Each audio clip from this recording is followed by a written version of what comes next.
Sebelum ceritanya dimulai, silakan tulis di kolom komentar dari daerah mana saja teman-teman yang menonton cerita ini. Dan jangan lupa like dan subscribe, agar channel Cerita Ar bisa terus berkembang dan mempersembahkan cerita yang terbaik. Ku tarik semua fasilitas mewah suamiku akibat diam-diam menikah dengan wanita pelakor. Ani bangun lebih pagi dari biasanya. Suara adzan subuh belum lama berkumandang ketika ia sudah duduk di meja rias, menyisir rambutnya perlahan. Matanya sembab, tapi senyumnya tetap ada. Setiap pagi, ia selalu memulai hari dengan bersyukur. Setidaknya itulah yang diajarkan ibunya sejak kecil. Kebiasaan yang tak berubah meski hidupnya kini jauh dari sederhana. Ia memandang pantulan dirinya di cermin. Daster satin warna krem menempel lembut di tubuhnya. Usianya masih 30 tahun, tapi wajahnya selalu tampak lebih muda.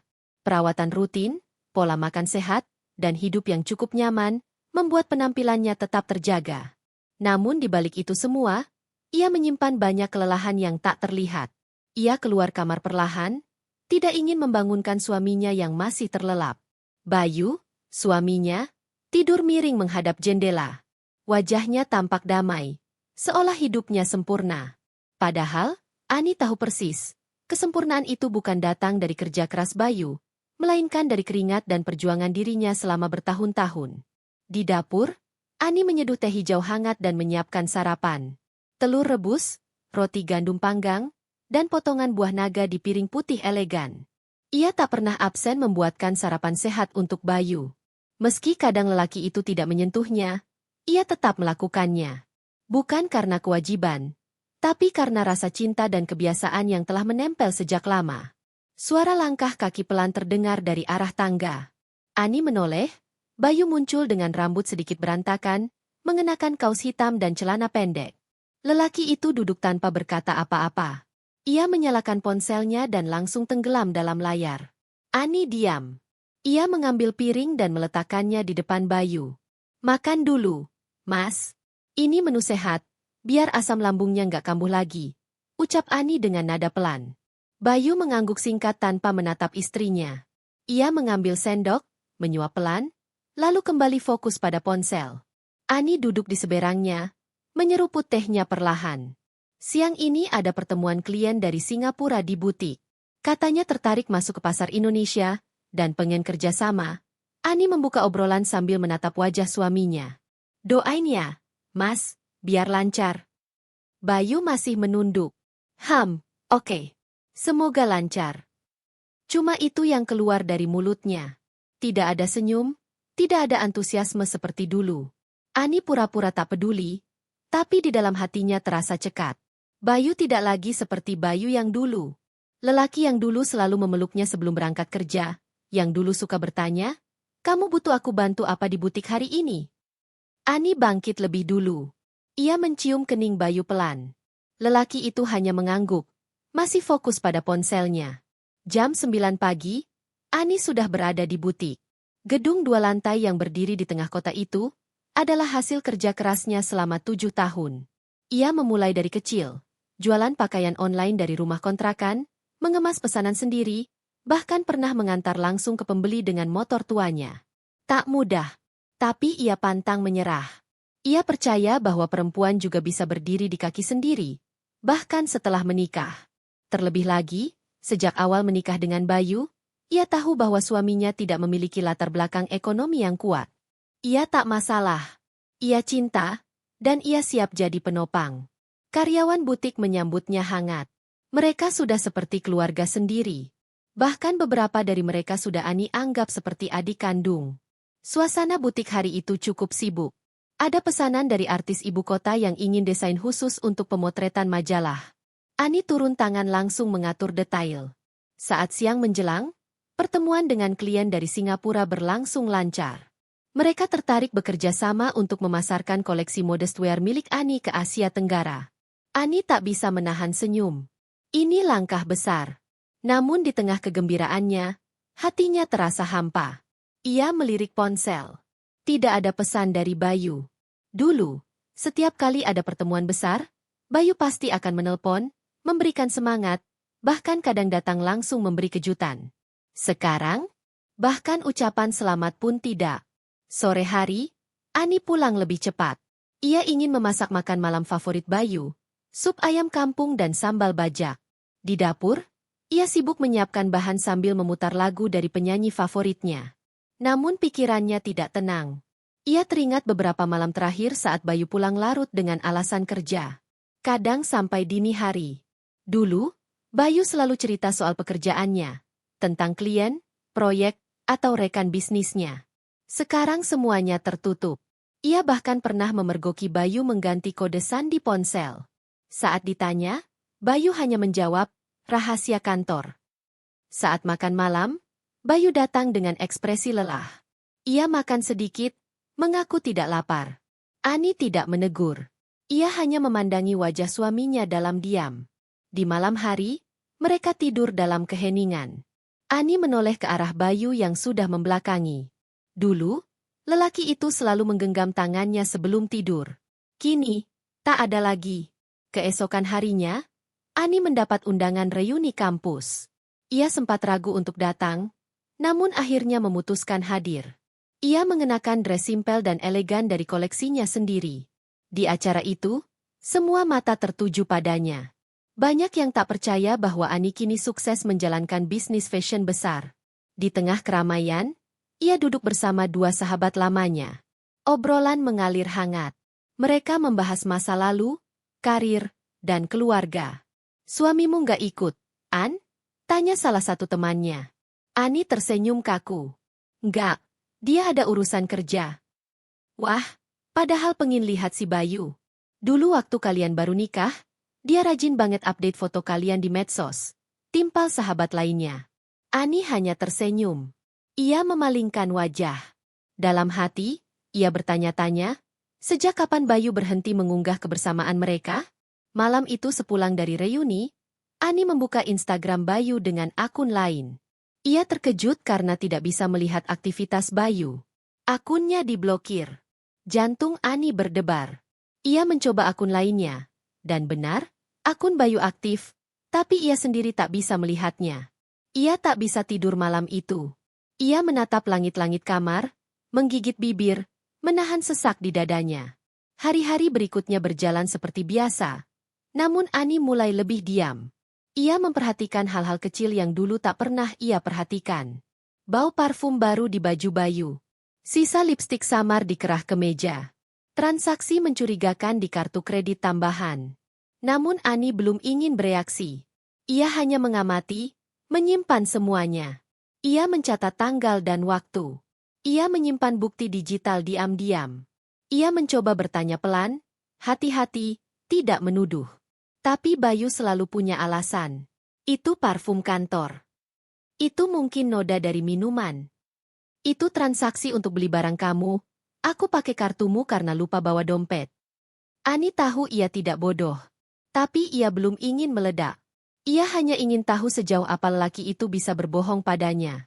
Satu malam, saat Bayu tertidur, Ani membuka ponsel suaminya dengan sidik jari saat Bayu lupa mengunci layar.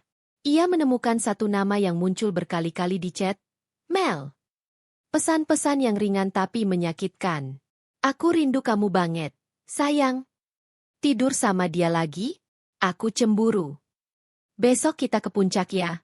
Aku udah siapin semuanya. Ani terdiam lama. Tangannya gemetar.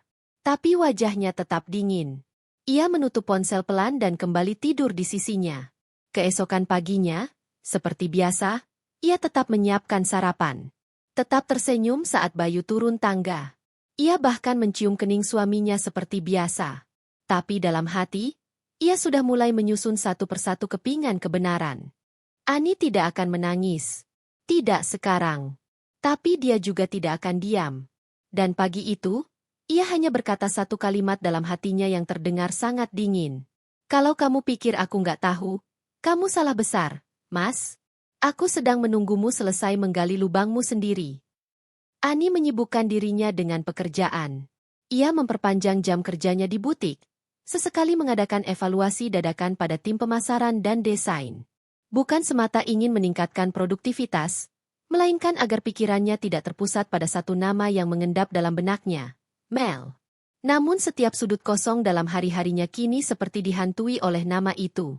Setiap jam yang berlalu tanpa kabar dari Bayu seperti meremas dadanya dengan erat. Anehnya, ia tak menumpahkan semua rasa itu dalam bentuk amarah. Ia hanya diam, menampung, dan menyiapkan diri. Di rumah, Bayu semakin sulit diajak bicara. Kadang pulang hanya untuk tidur, kadang tidak pulang sama sekali dengan alasan pekerjaan lembur. Padahal dulu, Bayu yang tak pernah bisa tidur tanpa mendengar suara Ani terlebih dulu. Lelaki itu berubah, atau mungkin kembali pada wajah aslinya. Suatu sore, saat Ani baru saja selesai rapat dengan investor baru, ia duduk di ruang pribadinya yang terletak di lantai atas butik. Sebuah ruangan luas dengan jendela kaca besar menghadap taman kecil di belakang. Ia duduk lama menatap pohon kembang sepatu yang sedang mekar. Matanya kosong. Di tangannya, sebuah ponsel yang telah berisi puluhan screenshot percakapan Bayu dengan perempuan itu. Ia tahu wajah Mel. Ia sudah mencarinya di media sosial. Mengikuti akunnya diam-diam dengan akun tak dikenal. Mel adalah perempuan muda, berkulit cerah, dengan senyum selalu dibuat manis di tiap unggahannya.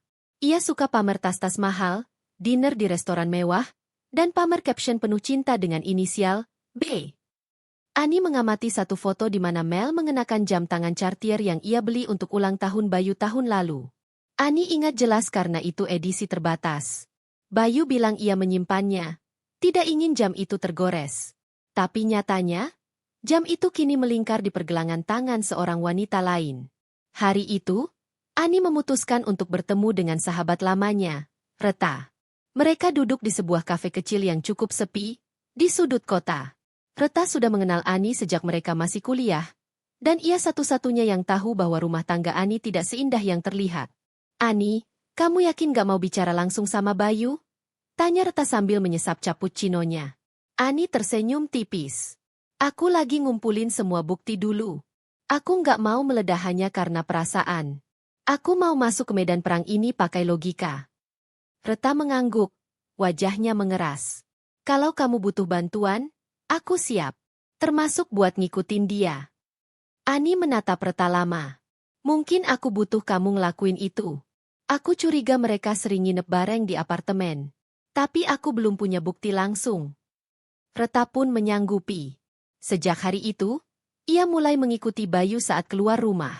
Lewat kenalannya, ia bahkan mendapatkan alamat apartemen yang sering dikunjungi Bayu, serta beberapa foto Mel keluar dari mobil yang Ani tahu adalah mobil yang ia belikan untuk suaminya. Malam demi malam Ani semakin tenang. Anehnya, rasa sakit itu perlahan berubah menjadi semacam rasa dingin. Ia seperti mati rasa, tapi penuh kesadaran. Ia mulai menghitung semuanya. Rumah atas nama siapa, kendaraan siapa yang punya, kartu kredit siapa yang dipakai Bayu. Dan ternyata, semuanya atas namanya sendiri. Ani tersenyum kecut saat menyadari bahwa selama ini, ia bukan hanya istri, tapi juga tulang punggung, sponsor, dan sumber kekuasaan ekonomi Bayu. Puncaknya terjadi ketika Ani mendengar sendiri lewat rekaman yang dikirim Reta. Bayu menyebutnya, perempuan yang terlalu sibuk cari nama, lupa jadi istri. Ani tak menangis. Ia hanya memutar ulang rekaman itu beberapa kali, seperti ingin memastikan apakah benar itu suara orang yang dulu ia cintai sepenuh hati. Hari itu, Ani memutuskan untuk pergi ke bank. Ia mengatur ulang seluruh dokumen penting. Ia mencabut seluruh kartu tambahan dari akun pribadinya.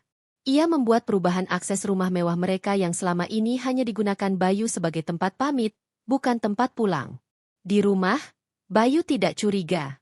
Ia masih merasa aman dengan perannya sebagai suami yang bisa bertingkah sesuka hati. Tapi ada satu malam, ia datang dengan ekspresi bingung. Ani, kartu kreditku ditolak waktu mau bayar hotel. Ani menatap Bayu dari atas novel yang sedang ia baca. Oh, iya? Mungkin udah melebihi limit. Kamu kan sering pakai. Bayu tidak menjawab. Ia masuk ke kamar mandi sambil menggerutu. Ani tersenyum tipis. Dalam hati ia berkata, selamat datang di hidupmu yang sebenarnya, Mas. Beberapa hari kemudian, Ani menerima undangan pesta ulang tahun seorang kenalan bisnis.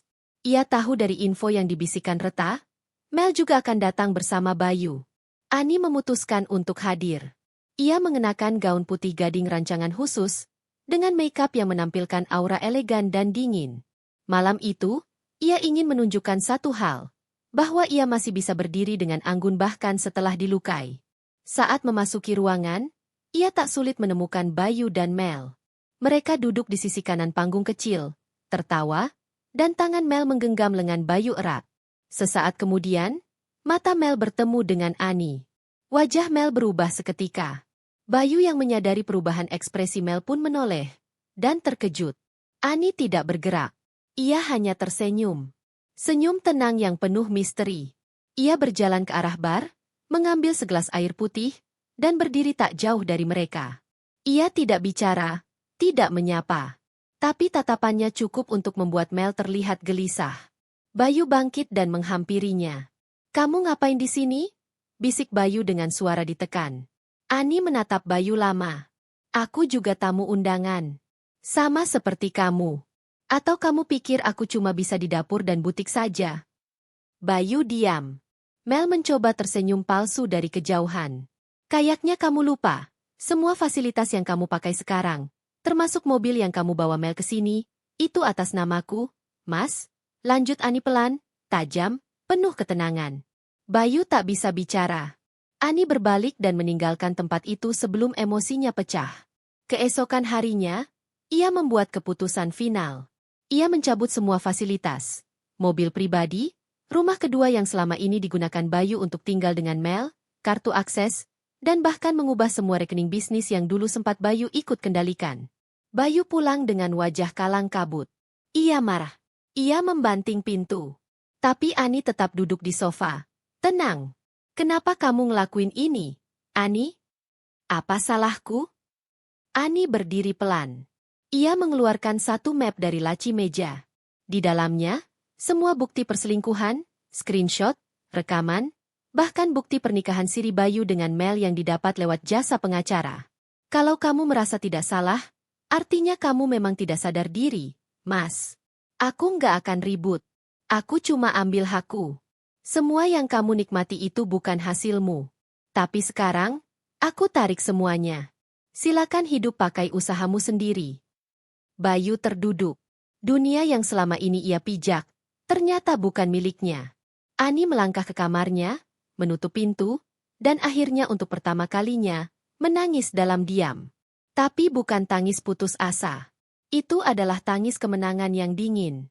Tangis seorang perempuan yang akhirnya sadar bahwa cinta tanpa penghargaan hanya akan menjadi luka. Dan kini, ia siap melangkah ke babak yang lebih besar dari sekadar pengkhianatan.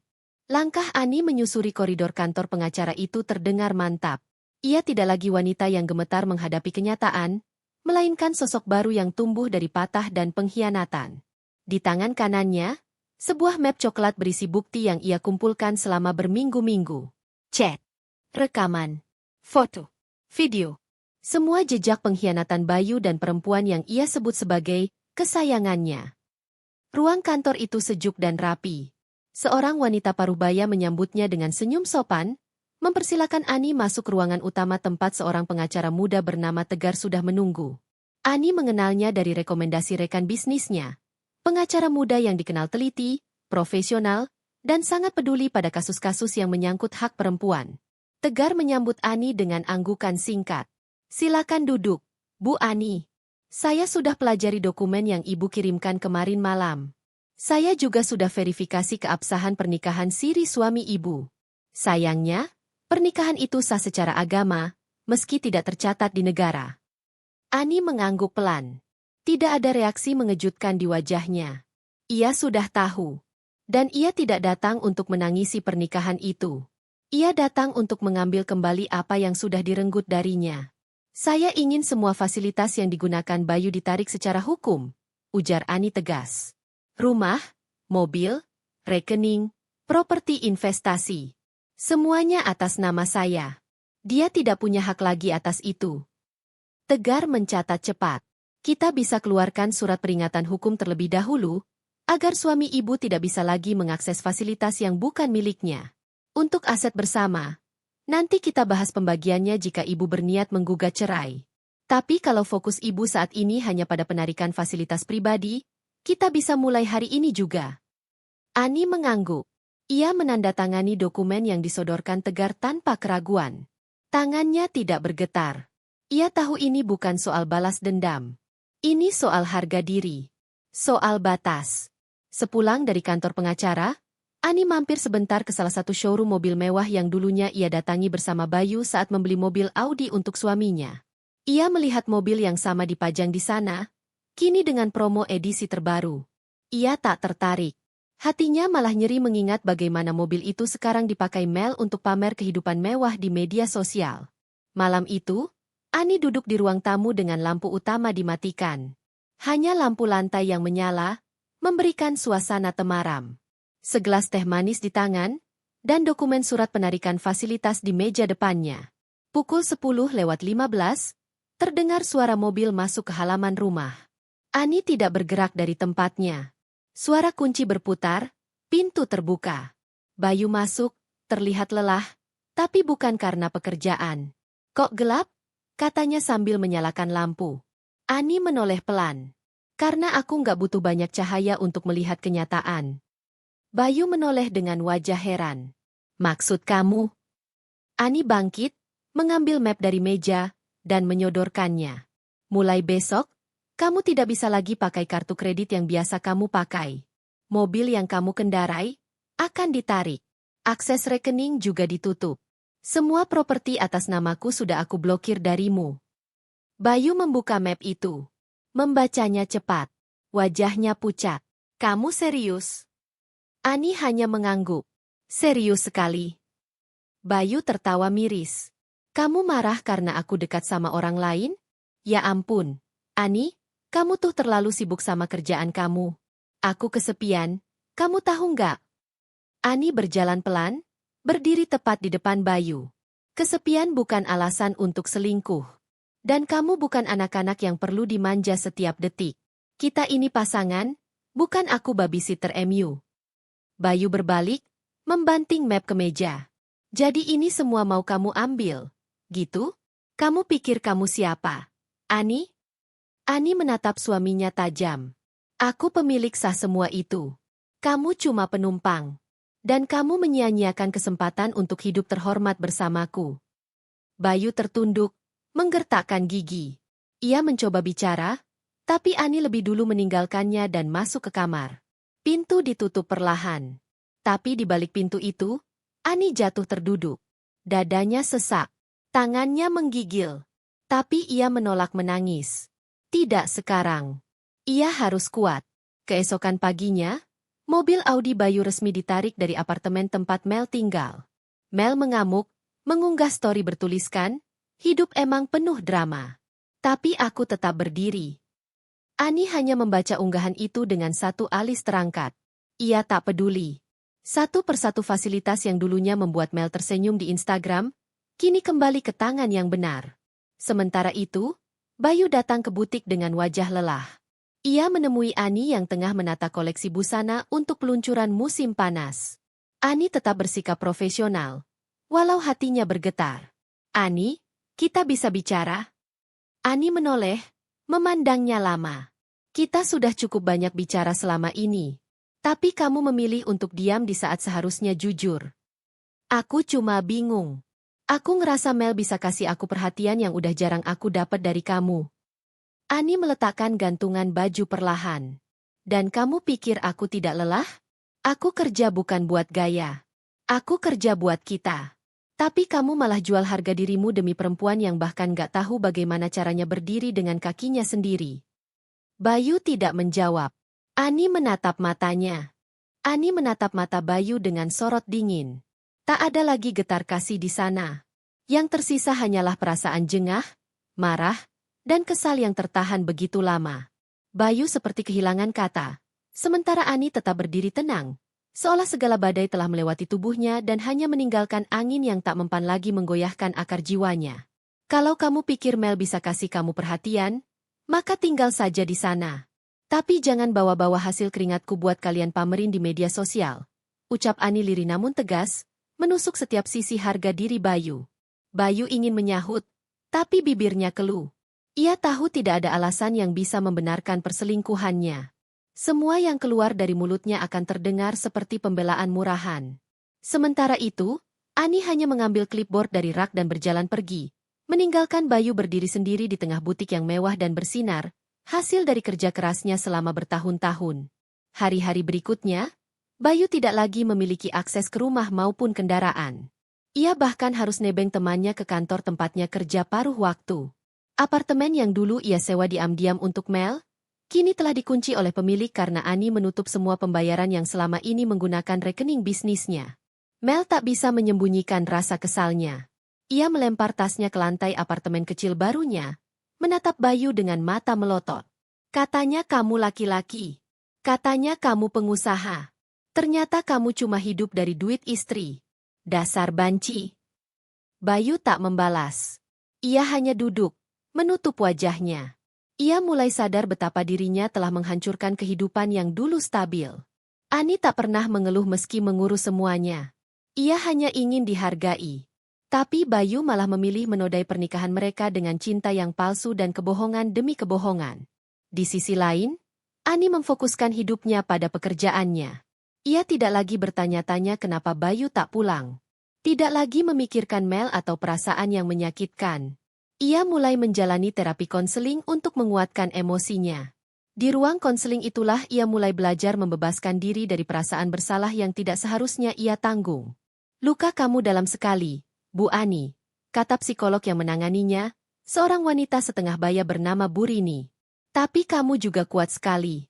Saya lihat kamu menata luka itu dengan sadar. Ani mengangguk, matanya berkaca-kaca. Saya cuma takut. Takut suatu hari saya jadi seperti ibu saya. Dulu ibu saya juga dikhianati ayah saya.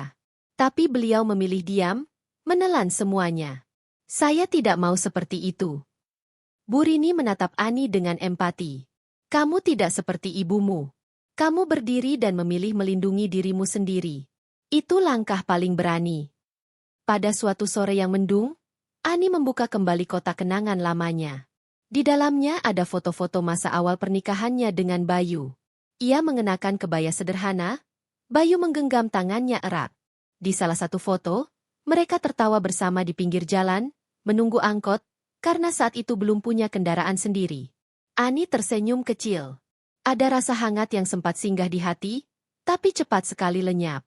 Dari tumpukan foto itu, Ani menemukan surat tulisan tangan Bayu. Surat lama yang dulu diberikan saat mereka baru menikah. Tulisan itu berkata, "Kalau suatu hari aku lupa siapa diriku di hadapanmu, tolong tampar aku, Ani. Karena kamu satu-satunya alasan aku bisa hidup layak." Ani menutup mata.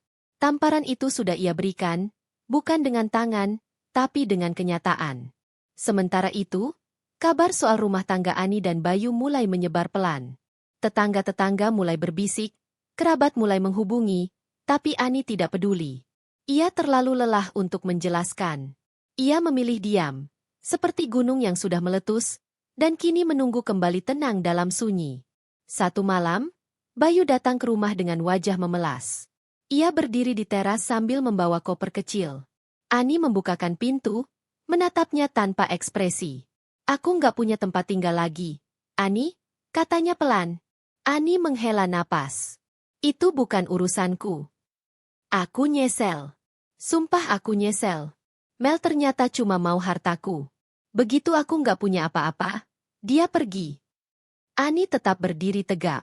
Aku bukan tempat kamu kembali saat kamu disakiti oleh pilihanmu sendiri. Bayu berlutut. Air matanya mulai jatuh. Tapi Ani tetap diam. Aku nggak tahu harus kemana. Aku kehilangan semuanya.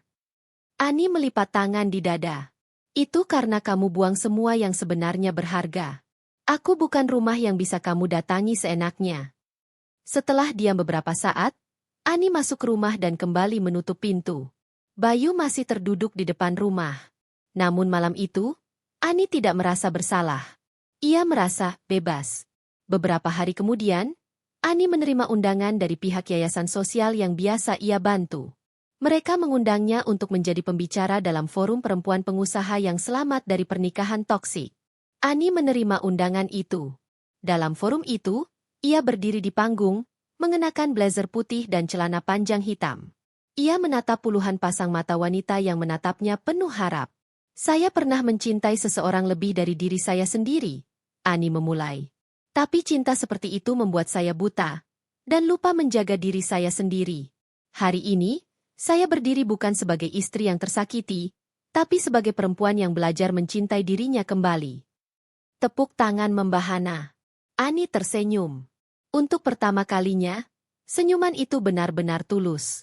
Di akhir acara, seorang wanita muda menghampirinya.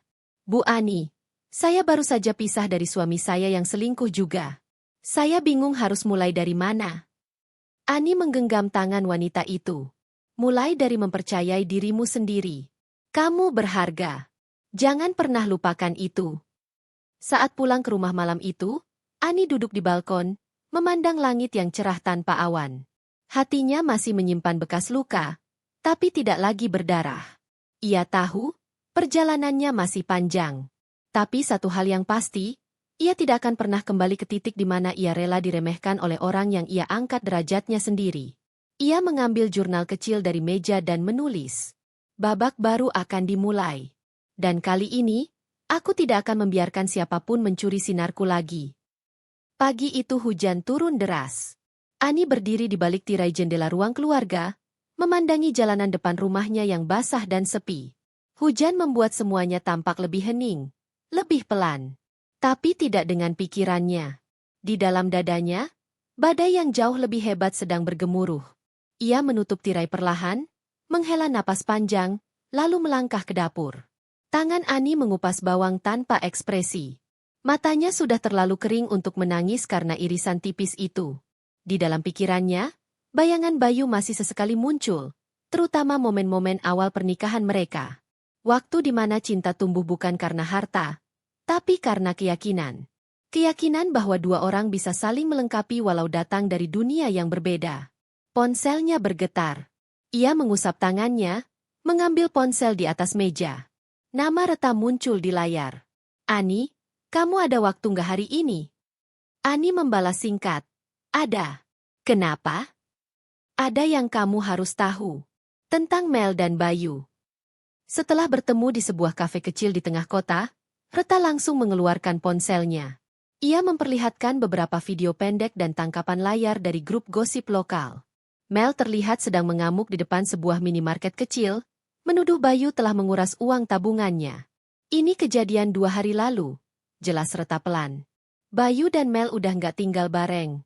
Katanya Bayu sekarang tidur di kos temennya. Dan Mel, yah, kamu lihat sendiri. Dia mulai jadi bahan omongan. Ani hanya menatap layar ponsel itu tanpa emosi. Ia tidak merasa senang, juga tidak kasihan. Ia hanya merasa selesai. Bayu bahkan ketahuan ambil uang simpanan Mel diam-diam, buat bayar utang sewa apartemen yang dulu dia pakai tinggal sama Mel, tambah Reta. Dia mulai menuai apa yang dia tanam, gumam Ani. Dan Mel? Tanya Reta. Ani menatapnya. Mel hanya memanen apa yang dia rebut. Sepulang dari pertemuan itu, Ani duduk lama di ruang kerja rumahnya. Ia membuka laptop, menyalakan musik instrumental, dan mulai menyusun laporan keuangan usahanya. Semua pemasukan, investasi, dan rencana ekspansi butik barunya di Bandung sudah hampir selesai ia susun. Tapi tiba-tiba pikirannya melayang, bukan tentang bisnis, melainkan tentang bagaimana Bayu dulu merayu dirinya agar mau menikah. Aku nggak punya apa-apa, Ani. Tapi aku punya semangat, dan aku pengin jalanin hidup ini bareng kamu. Kalimat itu terngiang di telinganya. Waktu itu, ia memang percaya sepenuhnya. Bahkan ketika keluarga Bayu meragukan kemampuan putranya untuk mendampingi wanita sekuat Ani, ia tetap bersikukuh. Ia ingin membuktikan bahwa cinta bisa membangun segalanya. Dan sekarang, ketika cinta itu dikhianati, ia justru sadar bahwa bangunan yang mereka buat selama ini berdiri hanya di atas satu pondasi, dirinya sendiri. 1 minggu setelah pertemuan dengan Reta, sebuah panggilan masuk ke ponsel Ani. Nomor tidak dikenal. Tapi ia tahu siapa pemilik suara di ujung sana. Ani, ini aku, Bayu. Ani diam sesaat. Ada apa? Aku cuma pengin bicara baik-baik, terakhir kali. Aku tahu aku salah. Aku nggak tahu lagi harus ngapain. Ani, kalau kamu berharap aku kembali, Kamu salah orang, jawab Ani tenang. Bukan itu. Aku cuma pengin kamu tahu, aku kehilangan semuanya. Teman-temanku menjauh. Keluarga Mel nggak mau tahu. Aku bahkan mau pinjam uang buat makan pun malu. Aku cuma pengin minta maaf. Ani diam lama. Lalu berkata pelan, maafmu bukan tiket untuk kembali, Bayu. Tapi kalau kamu benar-benar menyesal, kamu akan perbaiki dirimu sendiri. Tanpa aku. Panggilan itu berakhir tanpa janji, tanpa harapan. Hanya keheningan, seperti peti ditutup untuk selamanya. Beberapa hari kemudian, Ani menerima surat panggilan pengadilan untuk gugatan cerai yang diajukan pihaknya melalui pengacaranya, Tegar. Sidang perdana dijadwalkan 2 minggu lagi. Ani tahu waktunya sudah tepat. Tidak ada yang perlu ditunggu. Tidak ada luka yang harus terus disimpan. Ia menghabiskan hari-hari menjelang sidang dengan kegiatan sosial. Ia mendirikan program pelatihan menjahit gratis bagi janda dan perempuan korban kekerasan. Ia membuka pelatihan digital marketing untuk para ibu rumah tangga, agar bisa berjualan dari rumah. Semua itu ia lakukan bukan untuk pencitraan, tapi untuk membuktikan bahwa dirinya tidak hancur, dan justru tumbuh lebih kuat. Sementara itu, Bayu mencoba menyambung kembali komunikasi dengan adik dan ibunya. Tapi tidak semua keluarganya bisa menerima. Apalagi setelah tahu semua fasilitas yang dulu dibanggakan Bayu ternyata adalah milik Ani. Keluarga Bayu yang dulu begitu memuja Mel pun mulai meragukan pilihan Bayu. Ia sendiri kini tampak seperti lelaki yang kehilangan arah. Dalam kesendiriannya, Bayu pernah datang diam-diam ke butik Ani. Ia duduk di mobil tua pinjaman temannya, menatap butik itu dari kejauhan. Di dalamnya, Ani tampak sibuk menyambut tamu dan klien. Senyumnya kembali seperti dulu, hangat namun teguh. Bayu menangis, tapi tak seorang pun tahu. Dan malam itu, untuk pertama kalinya sejak semua ini terjadi, Bayu menulis surat panjang untuk Ani. Ia kirim lewat jasa kurir, berharap Ani akan membacanya. Namun surat itu tetap tak dibalas. Ani meletakkannya di dalam kotak surat bersama catatan-catatan hidup lainnya. Malam itu, Ani duduk di balkon rumahnya, memandang bintang-bintang yang mulai bermunculan. Hujan sudah lama reda. Udara bersih, langit terang. Ia menyesap teh hangat, lalu tersenyum tipis. Aku tidak kehilangan siapa-siapa, bisiknya pada dirinya sendiri. Yang pergi, memang bukan milikku lagi. Ruang sidang pengadilan agama siang itu sunyi. Udara dingin dari pendingin ruangan mengalir pelan, menyelimuti dinding berwarna kusam. Ani duduk tegak di sisi kiri, mengenakan setelan sederhana berwarna krem dengan hijab senada. Matanya menatap lurus ke depan, wajahnya datar namun sorot matanya tegas. Di sampingnya duduk Tegar, pengacara yang setia mendampingi sejak awal. Beberapa kursi di sisi kanan masih kosong. Bayu belum datang. Jam menunjuk ke pukul 10:12 ketika pintu ruang sidang terbuka. Bayu masuk tergesa-gesa, mengenakan kemeja lusuh dan celana panjang yang terlihat tidak pas. Wajahnya tampak kuyu, seperti belum tidur semalaman. Tak ada aura percaya diri seperti dulu. Tidak ada lagi jam tangan mahal di pergelangan, tidak ada parfum tajam yang menyengat seperti biasa. Hanya wajah lelah, tertunduk. Ani tidak bergeming, bahkan tidak menoleh. Sidang dibuka. Hakim menyampaikan maksud pertemuan dan mempersilakan masing-masing pihak menjelaskan posisi. Ani tetap diam, memberikan kuasa penuh pada Tegar. Bayu sesekali mencuri pandang ke arah Ani, tapi Ani tak pernah membalas. Setelah penjelasan dari kedua belah pihak, hakim menawarkan mediasi. Apakah kedua belah pihak ingin mencoba mediasi dan mempertimbangkan kembali perpisahan ini secara kekeluargaan? Tanya hakim. Tegar menoleh ke Ani. Begitu juga Bayu, menatap penuh harap. Ani menggeleng pelan. Tidak, Yang Mulia. Hening menyergap ruangan. Keputusan saya sudah bulat. Sidang hari itu selesai dengan penjadwalan sidang lanjutan untuk pembacaan dokumen dan saksi. Ani keluar dari ruangan lebih dulu. Bayu berusaha mengejar. Ani, tunggu, katanya lirih. Ani berhenti di lorong, tapi tidak menoleh. Aku cuma pengin bilang satu hal, lanjut Bayu. Kalau kamu sudah nggak percaya aku, setidaknya, izinkan aku minta maaf dengan cara yang benar. Ani menoleh perlahan. Tatapannya tajam. Maafmu sudah kadaluarsa, Bayu. Bukan karena aku benci, tapi karena aku sudah belajar memaafkan tanpa harus memberi ruang lagi. Bayu terdiam. Ani melangkah pergi, langkahnya ringan dan pasti. Hari-hari setelah sidang itu terasa seperti angin baru bagi Ani. Ia tidak merasa kehilangan apapun. Bahkan setiap pagi, ia merasa lebih lega. Tak ada lagi drama di ruang makan. Tak ada lagi ketegangan saat menunggu Bayu pulang. Rumah terasa lebih damai walau lebih sunyi. Ia mulai menata ulang rumahnya. Ruang kerja yang dulu ia campur dengan dokumen pribadi Bayu, kini ia tata rapi untuk kebutuhan ekspansi bisnisnya. Ruang tamu ia ubah menjadi sudut baca dengan rak kayu besar dan kursi malas yang nyaman. Ia bahkan mulai merawat kebun kecil di belakang rumah, sesuatu yang dulu tak pernah sempat ia lakukan. Pagi-pagi ia turun tangan menanam bunga matahari, menyapu daun gugur, bahkan menyiram tanaman sambil mendengarkan radio. Tetangga yang melihat sering menyapa dan memuji ketenangannya. Namun ketenangan itu bukan tanpa cobaan. Beberapa kerabat Bayu mulai berdatangan, sebagian besar membawa narasi yang sama, meminta Ani mempertimbangkan kembali pernikahannya.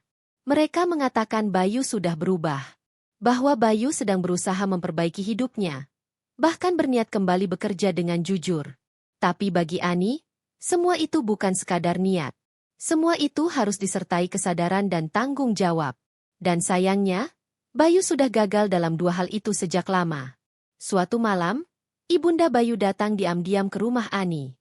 Ia duduk di ruang tamu sambil menggenggam tas tangan kuat-kuat. "Ani," katanya dengan suara parau, "saya tahu kamu sakit hati. Tapi Bayu itu anak saya. Dia memang salah besar. Tapi dia juga terluka karena kehilangan kamu. Saya minta, jangan sepenuhnya buang dia seperti musuh." Ani menyuguhkan teh hangat, duduk perlahan di hadapan wanita tua itu. "Saya tidak pernah menganggap Bayu musuh, Bu. Justru karena saya mencintainya dulu, saya memilih pergi. Karena tetap tinggal hanya akan menyakiti saya lebih dalam. Dan anak ibu, tak pernah benar-benar kehilangan saya. Ia hanya tak bisa membedakan antara kenyamanan dan cinta." Ibunda Bayu menunduk. Air matanya jatuh satu persatu. "Saya bukan anak durhaka, Bu. Tapi saya juga perempuan yang harus menyelamatkan diri saya sendiri. Maaf." Malam itu, Ibunda Bayu pulang dengan langkah lelah. Namun ia tak mengucap sepatah kata pun selain, "Terima kasih sudah mendengarkan."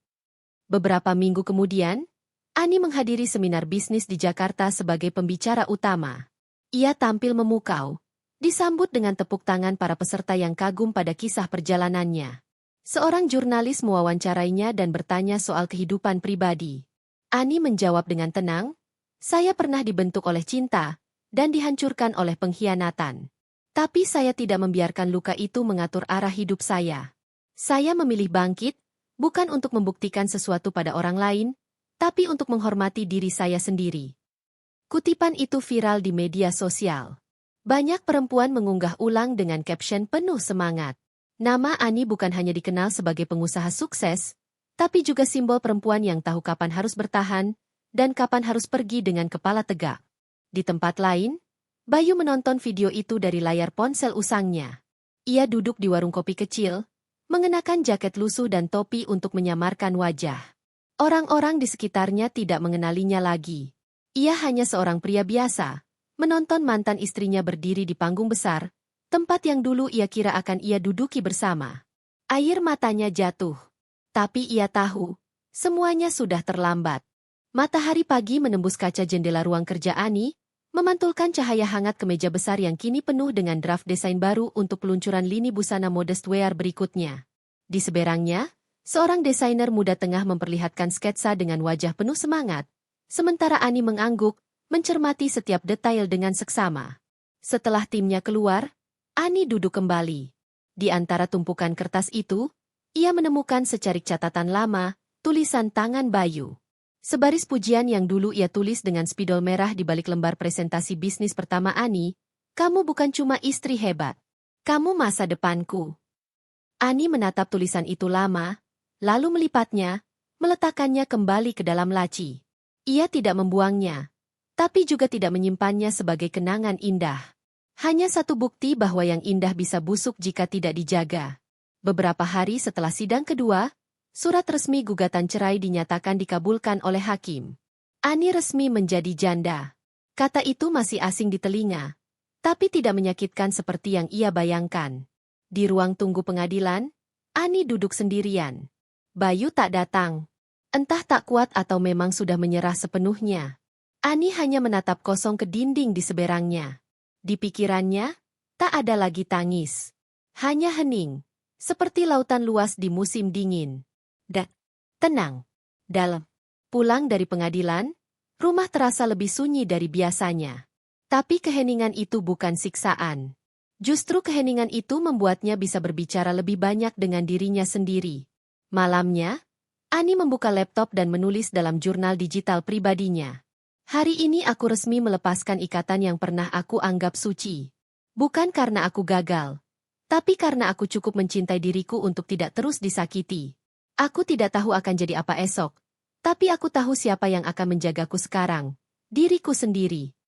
Setelah 1 minggu berlalu, kehidupan Ani kembali berjalan seperti semula, atau mungkin lebih dari sebelumnya. Ia mulai mengisi seminar rutin di berbagai kota, menginspirasi perempuan untuk berdaya secara ekonomi dan emosional. Ia tampil di talk show televisi swasta, mengangkat tema perempuan yang bangkit dari pengkhianatan. Wajahnya mulai dikenal halayak, tapi Ani tetap rendah hati. Ia tahu, sorotan itu bukan panggung kemenangan, melainkan kesempatan untuk menyuarakan kekuatan perempuan yang selama ini diam dan terpinggirkan. Namun di tempat berbeda, kehidupan Bayu mulai menunjukkan kehancuran total.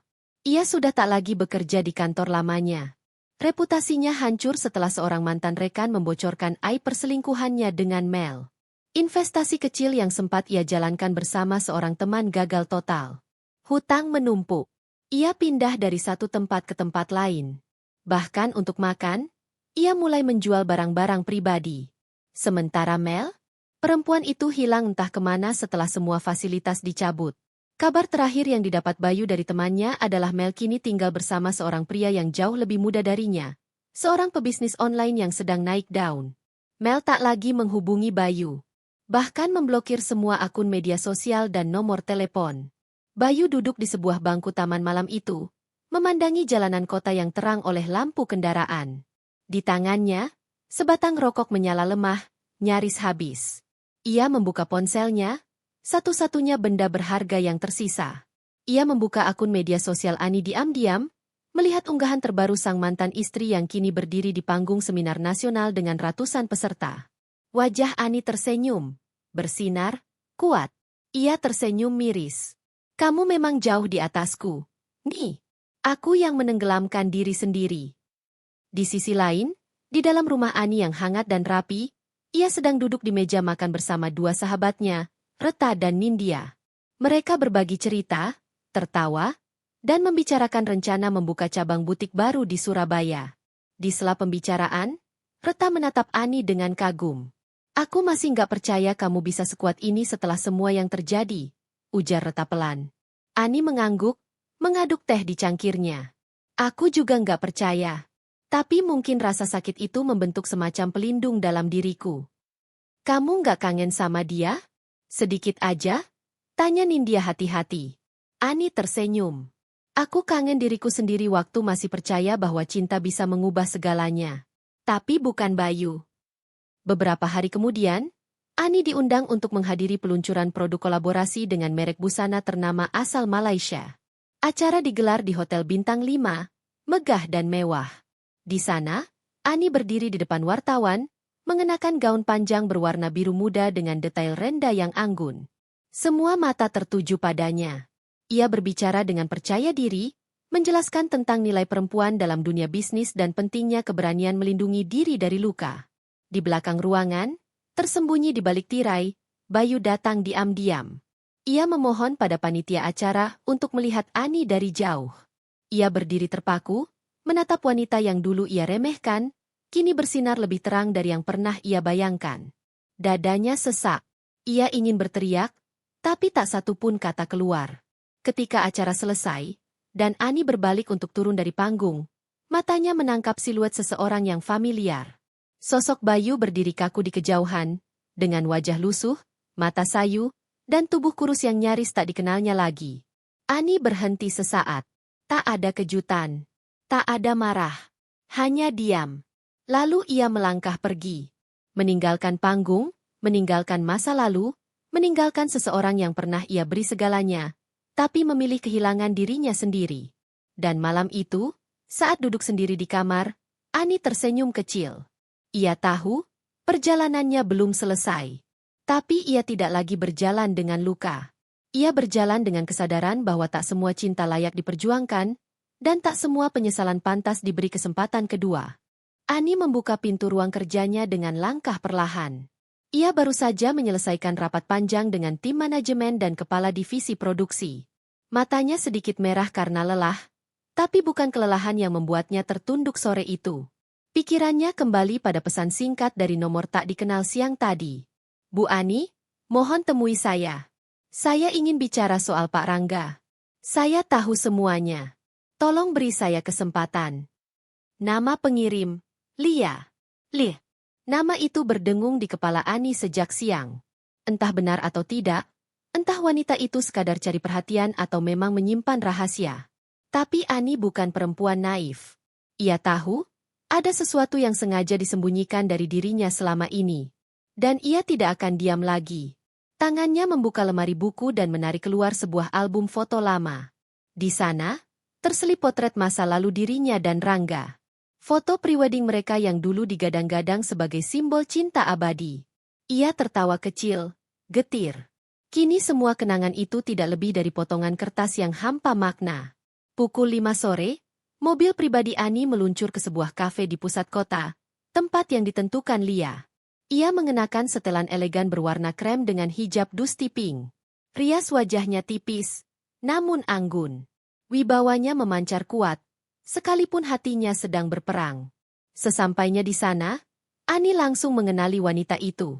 Duduk di sudut, tubuhnya sedikit membungkuk, tampak gelisah. Begitu melihat Ani, Lia berdiri dan menunduk dengan wajah canggung. Bu Ani, terima kasih sudah datang. Ani duduk dengan anggun, menaruh tas kecilnya di atas meja. Matanya tajam, tapi tidak menunjukkan kemarahan. Apa yang ingin kamu sampaikan? Silakan langsung saja. Lia menelan ludah. Tangannya gemetar. Jelas, dia bukan perempuan yang terbiasa menghadapi situasi seperti ini.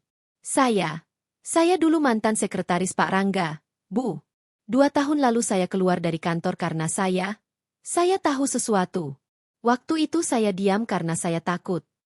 Ani menatapnya lurus. Takut apa? Lia mengusap pelipisnya. Air matanya mulai membasahi sudut mata. Pak Rangga, waktu itu sering meminta saya menutupi urusannya dengan wanita lain. Termasuk dengan wanita bernama Tania. Mereka sudah menjalin hubungan sebelum Tania masuk perusahaan ibu. Mereka sudah menikah siri sejak 6 bulan sebelum ibu tahu. Ani membeku. Nafasnya tercekat. Tapi wajahnya tetap tenang. Bisa kamu buktikan? Lia buru-buru membuka ponsel. Ia menunjukkan rekaman audio, tanggal 2 tahun lalu. Di sana, jelas terdengar suara Rangga. Kamu tahu konsekuensinya kalau sampai Ani tahu soal ini, kan? Aku nggak mungkin cerai sama dia sekarang. Belum waktunya. Tapi Tania butuh kepastian. Kamu bantu bersihin administrasi karyawan, kita bikin dia masuk ke kantor lewat jalur belakang. Gaji jangan dicantumkan di laporan utama. Detak jantung Ani berdentum lebih keras. Tubuhnya masih tenang, tapi darahnya berdesir cepat. Kenapa kamu baru kasih tahu sekarang? Lia menunduk. Saya hamil waktu itu, Bu. Anak dari pria yang gak bertanggung jawab. Saya takut dicoret dari pekerjaan. Tapi sekarang anak saya sudah 2 tahun. Dan saya gak bisa tidur sejak tahu ibu ditipu begitu dalam. Ani menyandarkan tubuhnya ke kursi. Ada perasaan campur aduk. Luka, jijik, muak, dan kecewa. Ia berdiri. Terima kasih. Kamu sudah bantu saya melihat lebih jelas. Mulai sekarang, saya akan pastikan mereka tidak lagi menipu siapapun. Ia meninggalkan Lia yang masih menunduk dalam rasa bersalah. Malam itu, Ani menatap kamar tidurnya yang dulu berbagi dengan Rangga. Ia berdiri di depan cermin, menatap dirinya sendiri. Perempuan yang dulu sering ragu, kini sudah hilang. berganti dengan seseorang yang tahu apa yang harus diperjuangkan. Ia mengambil ponsel, lalu menghubungi tim audit internal perusahaannya. Besok pagi saya minta semua berkas rekrutmen dan payroll karyawan cabang Jakarta dan Tangerang, termasuk tenaga freelance, magang, dan staf kontrak. Saya minta pribadi. Siap, Bu. Ani menutup telepon dan duduk. Ia membuka laptopnya, memulai penyusunan laporan kontrol pribadi untuk semua aset yang pernah digunakan Rangga atas nama perusahaan. Mobil dinas, kartu kredit, apartemen sewa, dan pengeluaran investasi fiktif. Satu persatu, ia daftar, ia klasifikasi, dan mulai rancang langkah hukum. Pukul 2 pagi, ia masih menulis saat mendengar pintu depan diketuk. Pelan dan ragu-ragu. Ia turun ke bawah dan melihat dari layar monitor CCTV. Rangga. Ani tidak langsung membuka. Ia duduk dulu, tarik napas panjang, lalu menekan tombol buka kunci pintu. Rangga berdiri dengan wajah lesu, mata sembab. Ani, aku? Kamu ngapain kesini? Aku cuma pengen ketemu. Sekali aja. Aku tahu aku salah. Tapi aku bingung harus kemana. Ani memandangi wajah pria yang dulu sangat dicintainya. Sekarang yang ia lihat hanya topeng palsu yang nyaris tanggal. Bingung? Setelah kamu menikah diam-diam sama perempuan yang kamu pelihara dari uang perusahaan kita. Rangga tertunduk. Tidak menyangkal. Ani, aku? Berapa lama kamu bohong sama aku? Diam. Jawab, Rangga. Jangan pura-pura bodoh. 2 tahun. Ani menghela napas. Aku akan tarik semua fasilitas. Termasuk mobil, rekening sekunder, dan apartemen. Semua atas nama perusahaan. Aku juga akan laporkan kamu ke Dewan Direksi. Rangga tampak panik. Ani, jangan. Aku masih suami kamu. Secara hukum, iya. Tapi secara moral, kamu sudah lama mati buatku. Ani menutup pintu perlahan. Tidak membanting, tapi tegas. Ia kembali naik ke atas, meninggalkan Rangga yang kini terduduk di depan pintu rumahnya. Sendirian, untuk pertama kalinya setelah sekian lama. Esok paginya, berita viral bermunculan. Beberapa akun anonim menyebarkan rekaman Rangga yang berselingkuh dengan karyawan bawahannya. Tak lama, media ekonomi mulai meliput berita bahwa ada dugaan penyalahgunaan aset oleh salah satu direktur perusahaan Ani. Ani duduk di meja rapat bersama Dewan Pemegang Saham. Ia mempresentasikan semua bukti lengkap. Dengan ini, saya sebagai CEO menyampaikan laporan dugaan penggelapan aset dan etika kerja oleh Rangga Wirawan. Saya juga mengajukan pencabutan kewenangan penuh atas segala akses keuangan dan posisi operasional yang masih terikat dengannya. Ruangan hening. Tak ada penolakan. Rangga resmi dicopot. Ani keluar dari ruangan rapat dengan langkah mantap. Satu persatu, ia menertibkan hidup yang dulu berantakan karena cinta buta. Dan kini, ia berdiri di atas luka itu, bukan untuk meratap, tapi untuk menang. Amplop putih di tangan Ani terasa ringan, tapi mengandung beban masa lalu yang berat. Ia membawanya masuk perlahan, duduk di meja makan yang sunyi, dan menatapnya sejenak sebelum membuka. Di pojok kanan, ada tulisan tangan Bayu. Tulisan itu dulu selalu membuat Ani tersenyum. Kini, tak lebih dari sisa jejak dari seseorang yang pernah ia percayai sepenuh hati. Ia membuka amplop itu dengan tenang. Isinya, surat tangan sepanjang beberapa halaman, dan secarik foto lama mereka berdua. Di foto itu, Bayu dan Ani duduk di atas motor tua mereka saat awal menikah, tertawa tanpa beban, wajah penuh harapan. Ani menatap lama, lalu meletakkannya perlahan ke samping. Ia mulai membaca. Ani, aku tahu, kata-kata ini mungkin tidak akan pernah cukup untuk menghapus semua luka yang sudah aku torehkan. Tapi biarkan aku menulis, bukan untuk meminta kembali, tapi untuk menebus sedikit saja dari apa yang sudah hancur karena kebodohanku sendiri. Dulu kamu adalah segalanya. Bukan hanya istriku, tapi jantung dari hidupku. Aku pernah berdiri di belakang kamu, mendukung langkahmu, dan merasa bangga ketika semua orang memuji keberhasilanmu. Tapi aku juga manusia yang lemah. Aku merasa kecil, tersingkir, dan tidak berarti di sampingmu yang terus melesat maju. Dan dari rasa kecil itu, lahirlah keputusan-keputusan bodoh. Aku tak menyalahkan kamu. Semua salahku. Aku yang berkhianat. Aku yang buta. Mengira cinta baru bisa menyembuhkan rasa minder. Tapi ternyata, yang terjadi justru aku kehilangan diriku sendiri. Dan kehilangan kamu, yang paling berharga dalam hidupku. Aku sudah jatuh. Dalam. Tapi di titik itu aku mulai belajar menjadi manusia. Meski semua sudah terlambat. Ani, kalaupun kamu tak mau menoleh ke belakang, aku mengerti. Aku hanya berharap satu hari nanti, kamu bisa hidup bahagia, benar-benar bahagia, tanpa ada sisa luka dariku yang masih tertinggal di hatimu. Maaf. Baik. Ani selesai membaca dalam diam. Tidak ada air mata. Tidak ada getaran. Yang ada hanyalah keheningan panjang, lalu hembusan napas berat. Ia melipat surat itu pelan, menyelipkannya di dalam buku jurnal yang sudah setengah terisi. Tidak ia buang, tapi juga tidak ia simpan dengan istimewa. Sekadar catatan. Sekadar bukti bahwa ia pernah disakiti, tapi memilih bangkit. Malam itu, Ani menyalakan lampu-lampu taman kecil di halaman belakang. Ia duduk di kursi malas, menatap langit yang mulai bertabur bintang. Dulu, langit malam seperti ini sering ia pandangi bersama Bayu, membicarakan masa depan dan impian. Kini, ia pandangi sendiri, dan masa depan itu tetap ada, bahkan lebih jelas daripada saat ia ditemani. Beberapa hari kemudian, Ani menghadiri reuni kecil teman-teman lamanya semasa kuliah. Mereka bertemu di sebuah restoran semi terbuka di tengah kota. Suasana hangat, penuh tawa dan nostalgia. Ani, kamu makin bersinar. Ya, aku lihat kamu di TV, terus di IG Reels juga banyak yang bahas kamu, kata salah satu temannya. Ani tersenyum. Aku cuma jalanin hidup aja. Bukan cuma jalanin, kamu lewatin badai. Aku tahu cerita kamu dari Nindya, sahut temannya yang lain. Ani hanya tertawa kecil. Ia tidak membanggakan luka. Tapi ia juga tidak malu dengan masa lalunya. Dalam pertemuan itu, Ani menyadari sesuatu.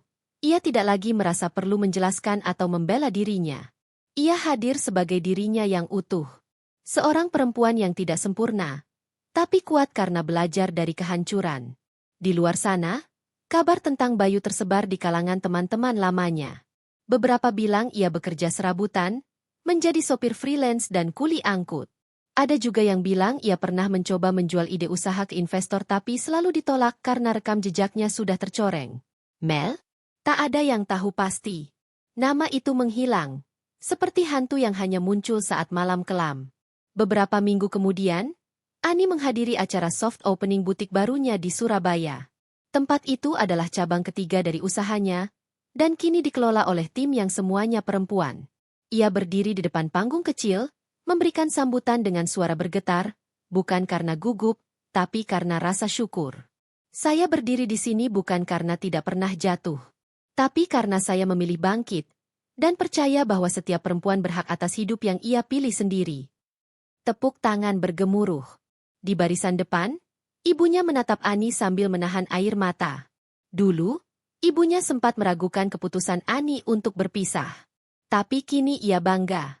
Anak perempuannya tak hanya kuat, tapi juga membawa kekuatan itu kepada banyak perempuan lainnya. Malamnya, Ani duduk sendiri di kamar hotelnya.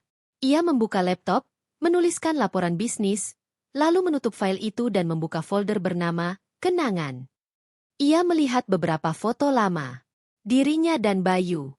Senyum mereka. Momen bahagia. Ia tak menghapus foto itu. Tapi kini, ia bisa menatapnya tanpa sesak. Tanpa luka. Hanya rasa lega karena ia sudah berhasil melalui semuanya. Dan malam itu, sebelum tidur, ia menulis satu kalimat baru di jurnal digitalnya.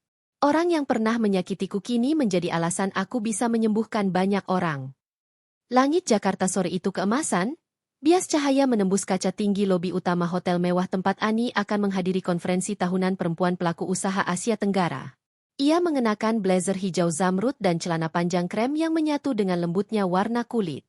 Setiap langkahnya mantap, setiap sorot mata tamu yang menatapnya mengandung rasa kagum, bukan karena kemewahan penampilannya, tapi karena keanggunan yang terpancar dari dalam. Ia tiba di lantai ballroom yang luas, dipenuhi para pengusaha dari berbagai negara.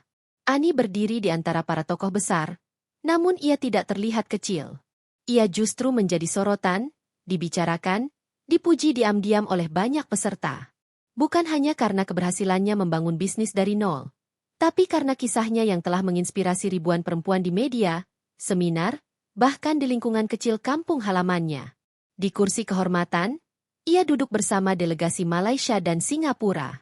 Di meja bundar tempat ia duduk, seorang perempuan parubaya dari Vietnam bertanya dengan aksen lembut, "You are the one in that viral interview, right? About surviving betrayal?" Ani tersenyum tenang. "Yes. But now I survive to inspire, not to remember pain." Suasana konferensi berlangsung penuh kehangatan dan profesionalisme. Ani berbicara di hadapan ratusan peserta internasional dengan kepala tegak, membagikan kisah bukan untuk mencari simpati, tapi memberi harapan. Tepuk tangan mengiringi setiap kalimat penutupnya, dan banyak peserta mengantre untuk berbicara dengannya usai acara. Namun di luar gedung megah itu, di sebuah trotoar tak jauh dari halte bus kota, seorang pria berdiri menatap layar ponsel tuanya. Di layar itu muncul siaran langsung dari akun resmi konferensi, memperlihatkan Ani yang sedang berbicara dengan sorot mata berani. Bayu menatapnya dari layar kecil itu. Baju yang dikenakannya sudah pudar. Rambutnya tak serapi dulu. Ia tampak lebih tua dari usianya yang sebenarnya. Di sekelilingnya, kendaraan berlalu lalang dan klakson bersahutan. Tapi di dalam dirinya hanya sunyi. Ia berdiri mematung, tangan mengepal, rahang mengeras menahan sesuatu yang tak bisa lagi ia lawan, penyesalan. Setelah acara, Ani kembali ke hotel dengan wajah sedikit letih namun bahagia.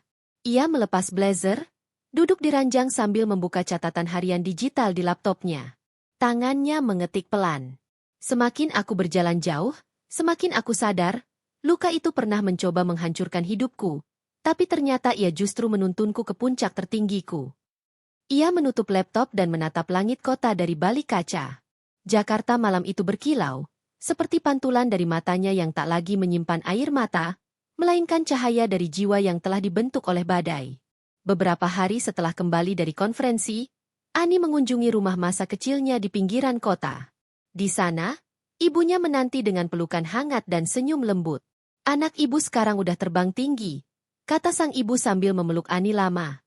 "Ani masih sama, Bu," jawabnya. "Masih anak kampung yang pernah jatuh, tapi belajar berdiri." Ani berjalan ke halaman belakang, berdiri di bawah pohon mangga tua yang masih berdiri tegak.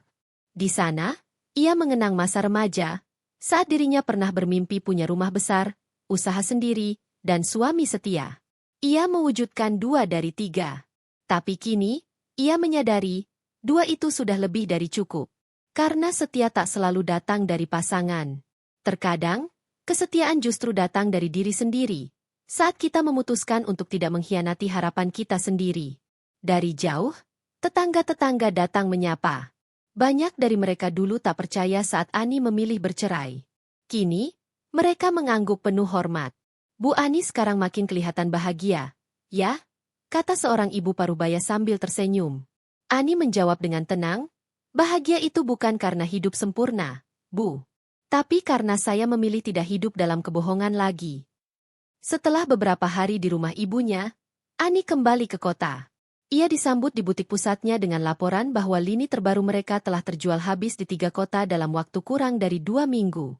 Ia hanya tersenyum, memuji kerja keras timnya, dan kembali ke ruangannya untuk mempersiapkan peluncuran merek khusus sepatu wanita, yang akan ia beri nama Sri Kandi. Sebuah penghormatan untuk semua perempuan pejuang yang memilih tidak tunduk pada nasib.